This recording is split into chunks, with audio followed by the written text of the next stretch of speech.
Hello dear students, आज हम पढ़ेंगे 10वीं कक्षा के अनमोल वाणी के अंतर्गत आने वाले कबीर के दोहे। तो मैं आपको सबसे पहले यह बता देना चाहती हूँ कि दोहे का अर्थ क्या है। दोहे का अर्थ होता है दो लाइन। ठीक है, देखने में तो छोटे होते हैं परंतु सीख बहुत बड़ी बड़ी मिलती है। इसकी उपयोगिता हमें जीवन के हर कदम पर मिलती है। तो कबीरदास के दोहे पढ़ेंगे। तो कबीरदास को देखिए, ये जो आपके सामने जो फोटो दिखाई दे रहा है ये कबीरदास जी का है। ठीक है, तो अब पढ़ेंगे अनमोल वाणी कबीरदास।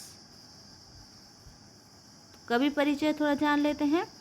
तो कबीरदास का जन्म हुआ था 1398 को, काशी में हुआ था। कहा जाता है कि वह एक तालाब के किनारे मिले। एक जुलाहा दंपति ने उनका पालन पोषण किया। जुलाहा दंपति, जुलाहा का मतलब होता है कपड़े बुनने का काम जो करते हैं उन्हें जुलाहा कहा जाता है। तो वो लोग कपड़ा बुनने का काम करते थे। कबीरदास तालाब के किनारे मिले तो वो लोग ले गए और ज़्यादा पढ़े लिखे नहीं थे लेकिन बड़े अनुभवी थे। कबीरदास कैसे थे? पढ़े लिखे नहीं थे, ज़्यादा पढ़े लिखे नहीं थे लेकिन वो बड़े अनुभवी थे। बुद्धि विवेक से काम लेते थे, बहुत बातें जानते थे। वह सभी धर्मों को बराबर मानते थे। वह ईश्वर के निर्गुण निराकार रूप को मानते थे। वो दिखावा नहीं करना चाहते थे, वो दिखावे को पसंद ही नहीं करते थे कबीरदास। वो ईश्वर के निर्गुण निराकार रूप को मानते थे। उस समय धर्म और समाज में बड़ी गड़बड़ी थी। कबीर ने अपनी वाणी से उसे दूर करने का प्रयास भी किया और लोगों में जाति पाति ऊंच नीच का भेदभाव था। विभिन्न धर्मों के अनुयायी आपस में झगड़ते थे। बाह्य आडंबर, अंधविश्वास फैल गया था। कबीर जाति भेद, मूर्ति पूजा, बाहरी आडंबर आदि का विरोध करते थे। वह कहते थे कि सब मनुष्य बराबर हैं। वह बाहरी धार्मिक कर्म कांड की अपेक्षा भक्ति भाव पर बल देते थे। वह तीर्थ व्रत जप तप मूर्ति पूजा आदि बाहरी काम छोड़ सच्चे दिल से भगवान की भक्ति करने को कहते थे। वह सदाचार, सच्चाई, भाईचारे, धार्मिक सहिष्णुता का प्रचार करते थे। कबीर का व्यक्तित्व सादा सीधा पर बड़ा प्रभावशाली था। उनकी वाणियों को उनके शिष्यों ने बीजक नामक ग्रंथ में संग्रहित किया। उनकी भाषा मिश्रित खड़ी बोली है जो उस समय जैन समाज में प्रचलित थी। वह अपने गुरु रामानंद स्वामी का बड़ा आदर करते थे। तो उन्होंने जो कुछ भी लिखा उस समय समाज में जो अंधविश्वास फैली हुई थी उसे दूर करने के लिए भी वो बहुत ज़्यादा प्रयास किए थे और दिखावे को नहीं मानते थे। भक्ति को दिखावा मत कीजिए, दिल से हृदय से भक्ति करने को कहते थे।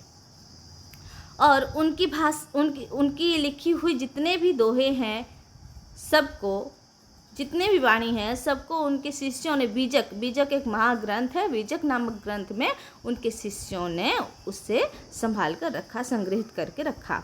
और मिश्रित खड़ी बोली का क्या मतलब है? आज हम जो हिंदी बोलते हैं ये खड़ी बोली हिंदी है। और कबीरदास बहुत सारे जगह घूमते थे तो बहुत सारे जगह की भाषा उन्होंने सीख लिया था, इसलिए उनकी भाषा मिश्रित हो गई। तो मिश्रित खड़ी बोली भाषा कहा जाता है उनके भाषा को। और वह अपने गुरु रामानंद स्वामी का बड़ा आदर करते थे। कबीरदास जी के गुरु का नाम रामानंद स्वामी है। तो कबीरदास के परिचय तो हो गए। अब पढ़ेंगे दोहे। उनके द्वारा लिखी गई ये जो 3 दोहे हैं इधर हम लोग पढ़ेंगे। साँच बराबर तप नहीं, झूठ बराबर पाप, जाके हृदय साँच है, ताके हृदय आप। ठीक है, तो साँच का मतलब क्या है? साँच सत्य, साँच का मतलब होता है सत्य। बराबर हम लोग शब्दार्थ देख लेते हैं।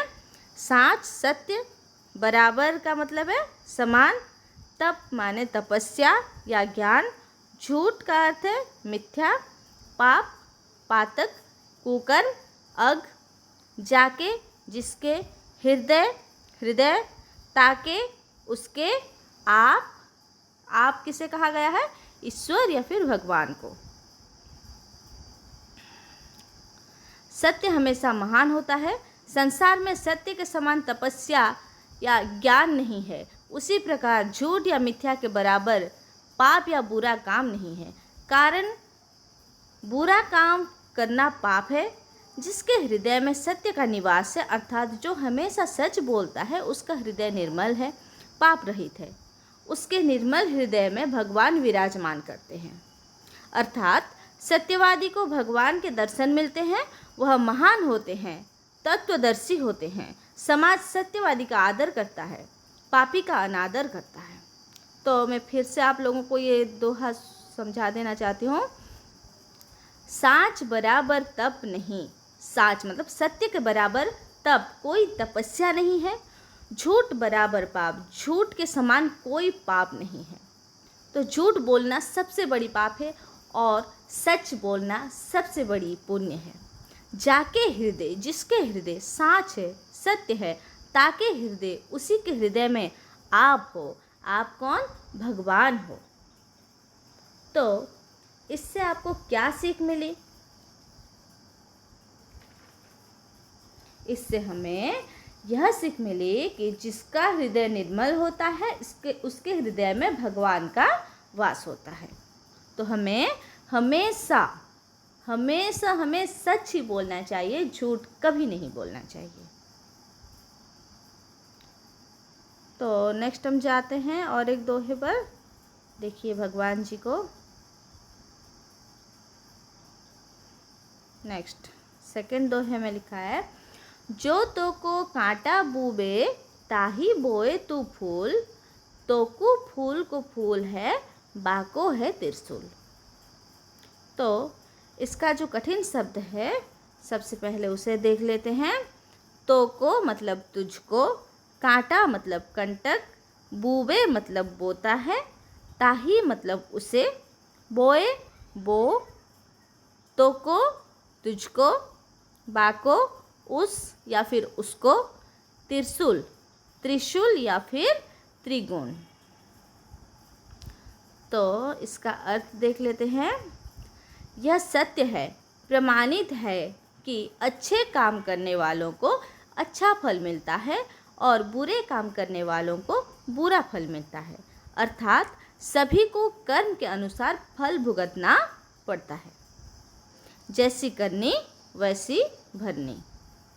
कबीर के कहने का अर्थ है कि जो तेरे रास्ते में कांटा बोता है, अर्थात जो तेरी बुराई करता है, तुम उसके रास्ते पर फूल बिछा दो, अर्थात तुम उसकी भलाई करो।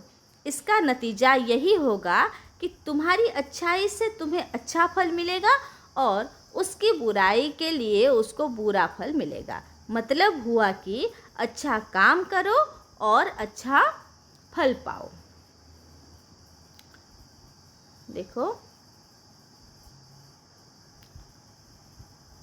जो तो को कांटा बूबे, जो तो को कांटा बूबे ताही बोए तू फूल। जो तेरे राह में कांटा बोता है, जो तेरा अमंगल चाहता है, जो तेरी बुराई करता है, तू उसके राह में फूल बिछा दे, तू उसकी अच्छाई कर।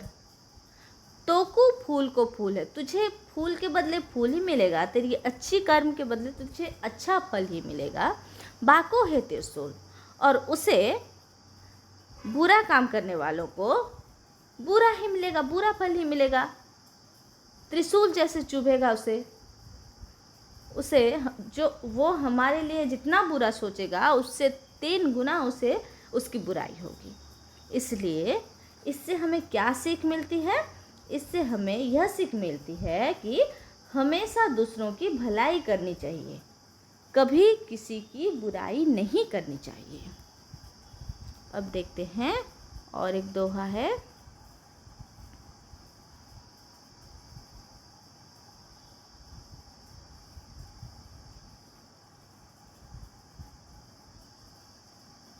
धीरे धीरे रे मना, धीरे सब कुछ होए, माली सींचे 100 घड़ा, ऋतु आए फल होए।